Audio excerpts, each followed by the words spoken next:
پیدائش آدم جب ہوئی مخالفت۔ آپ سن رہے ہیں پوڈ کاسٹ سپر نیچرل، جہاں ہم آپ کو لے کر چلتے ہیں الوکک، ایتہاسک اور سچی کہانی کی دنیا میں۔ میں ہوں آپ کا دوست تشار احمد، اور آج ہم بات کریں گے ایک ایسے رہسیہ کی جو انسان کے جنم سے بھی پرانا ہے، آدم کی پیدائش اور اس پہ ہونے والی مخالفت جو فرشتے اور پرتھوی نے کی تھی۔ کیا آپ کو پتا ہے کہ جب اللہ نے انسان کو بنانے کا ارادہ کیا تو اس کی مخلوقات نے اس فیصلے پر آپتی جتائی؟ انہوں نے سوال اٹھائے، شنکا ویکت کی، اور یہاں تک کہ دھرتی نے اپنی مٹی دینے سے بھی انکار کیا۔ لیکن کیوں؟ آئیے جانتے ہیں اس رہسیہمئی قصے کو۔ جب اللہ نے فرشتوں سے کہا، قرآن کی سورہ البقرہ کی آیت 30 میں اللہ فرماتا ہے، اور یاد کرو جب تمہارے رب نے فرشتوں سے کہا میں دھرتی پر اپنا خلیفہ بنانے والا ہوں، تو فرشتوں نے کہا کیا تو اس میں اس کو بسائے گا جو ہاں خون بہائے گا اور بگاڑ پیدا کرے گا؟ جبکہ ہم تیری تعریف کرتے ہیں اور تیری پوترتا بیان کرتے ہیں۔ اللہ نے فرمایا، میں وہ جانتا ہوں جو تم نہیں جانتے۔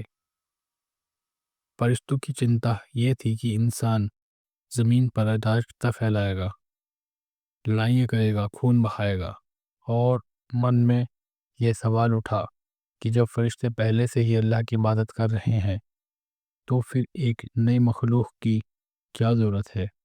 لیکن اللہ نے انہیں شانت کرتے ہوئے کہا، میں وہ جانتا ہوں جو تم نہیں جانتے۔ جب پرتھوی نے مٹی دینے سے انکار کیا، سمے بیتتا ہے اور انسان کو بنانے کی پرکریا شروع ہوتی ہے۔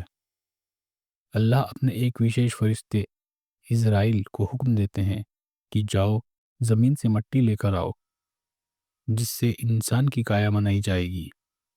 لیکن جب اسرائیل فرشتہ دھرتی پر آتا ہے تو دھرتی کانپ اٹھتی ہے، گڑگڑانے لگتی ہے اور کہتی ہے، اے فرشتے، اس مٹی سے انسان بنے گا اور وہ مجھ پر گناہ کرے گا، فساد مچائے گا، اللہ کی نافرمانی کرے گا، پھر اس کو سزا دی جائے گی۔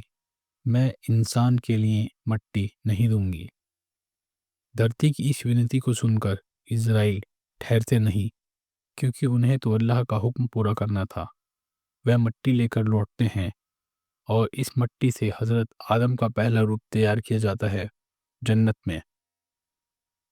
جب ابلیس نے دیکھا نیا خلیفہ، سارے فرشتے دیکھ رہے تھے کہ اللہ نے انسان کا پتلا بنایا، لیکن ایک نظر اور تھی جو اس منظر کو دیکھ رہی تھی، وہ ابلیس کی نظر تھی۔ وہ سوچ رہا تھا، یہ کون سی نئی مخلوق ہے؟ یہ ہماری طرح نہیں ہے، یہ جنات کی طرح کھائے گا، پیے گا، بھوک اور پیاس سے پریشان ہوگا۔ یہ فرشتوں کی طرح پاک نہیں ہے، یہ کمزور ہوگا۔ ابلیس کی یہ سوچ آگے چل کر اس کی بغاوت کی بنیاد بنی، لیکن یہ کہانیاں ختم نہیں ہوتی۔ آدم کو بنانے کا مقصد کیا تھا؟ ابلیس کی بغاوت کی اصلی وجہ کیا تھی؟ اور انسان کو اللہ نے تمام مخلوقات سے الگ کیوں بنایا؟ یہ سب جاننے کے لیے ہمارے اگلے ایپیسوڈ کا انتظار کیجیے۔ تب تک کے لیے اپنا خیال رکھیے اور جڑے رہیے پوڈ کاسٹ سپر نیچرل کے ساتھ، جہاں ہم آپ کو لے کر چلتے ہیں حقیقت سے جڑے الوکک سفر پر۔ آپ کا دوست تشار احمد۔